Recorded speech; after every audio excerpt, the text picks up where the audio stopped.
The long-awaited Jost Van Dyke Primary School finally opened its doors with a ceremonial ribbon-cutting ceremony on January 18th. The school's keys were handed over to the principal earlier this month after the Recovery and Development Agency completed final inspections on the new facility. In his remarks, RDA Deputy Chairman Jerry Samuel praised the completion as an example of effective collaboration between their agency and the BVI government. The RDA, as many of you will know, implements several important programs and projects in key sectors across the territory. This school is one of those projects. I would just mention that the project obviously received the financial support of the government of the Virgin Islands. The government funding covered a construction cost that was estimated in the region of $4.5 million for this project. To date, the spend is below that budget, we're pleased to say. This project has reached substantial completion. I'm advised by the technical team at the RDA that substantial completion basically means that it's 95% complete. It has passed that threshold. We are very happy and nonetheless extremely excited and proud that the staff and students of the school have been able to settle in and adapt to the new learning environment right here at home on Jost Van Dyke. And I think that in itself deserves a round of applause. Beyond benefiting students, officials like Premier Dr. the Honorable Natalia Weasley say the new multipurpose facility will positively impact the entire Jost Van Dyke community.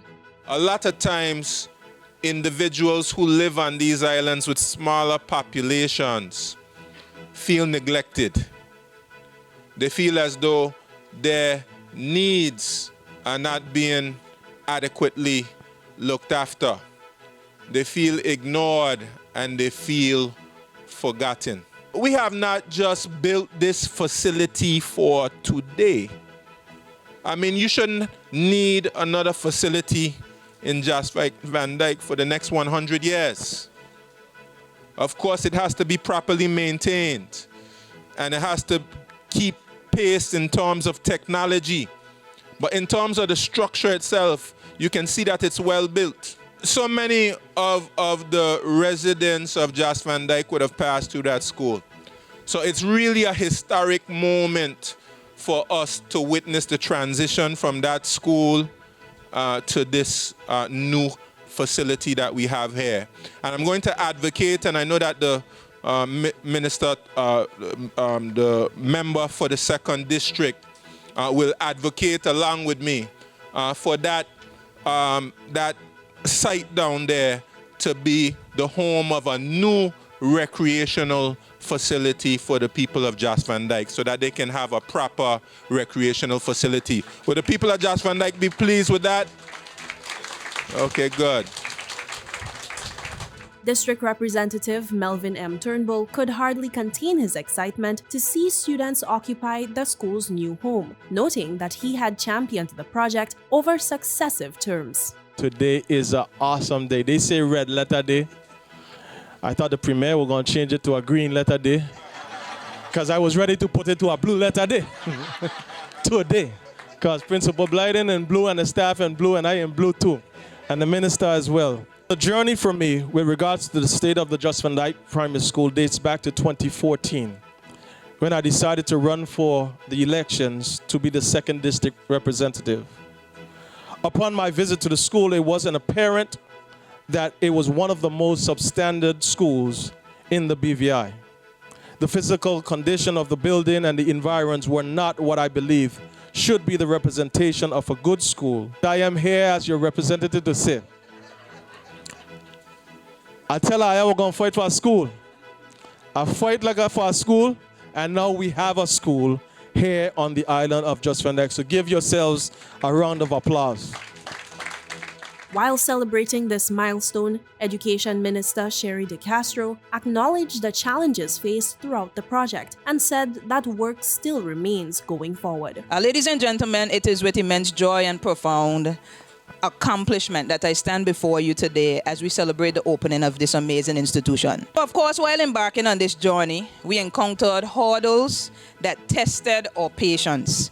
The construction phase, unfortunately, faced delays that were beyond our control. Yet throughout this period, I want to ensure that I extend sincere gratitude to the staff, students, parents, and the broader Jost Van Dyke community for your unwavering patience and your understanding. We had numerous meetings and conversations, but your steadfast support has got us to this point, and we really want to thank you today for your patience, but more so we celebrate this accomplishment on your behalf. Please give them a round of applause. The ceremony also gave thanks to the Leonora Delville Primary School for temporarily accommodating some JVD students during construction. Appreciation was also shown to private donors such as Unite BVI Foundation and Soggy Dollar Bar for their contributions. The over $4 million contract was awarded to Quality Construction back in 2022 after a competitive bidding process. Representative Roy Garraway shared the company's joy in completing this significant project. Today is indeed a day that will be remembered by all of us for the rest of our lives. It also demonstrates the spirit of cooperation and teamwork. Cooperation and teamwork can accomplish, and the fact that life is built on relationships. After the final official blessing, the ribbon-cutting ceremony opened the doors to the new school. Let's go inside for a look.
Jaka Wooding, 284 News.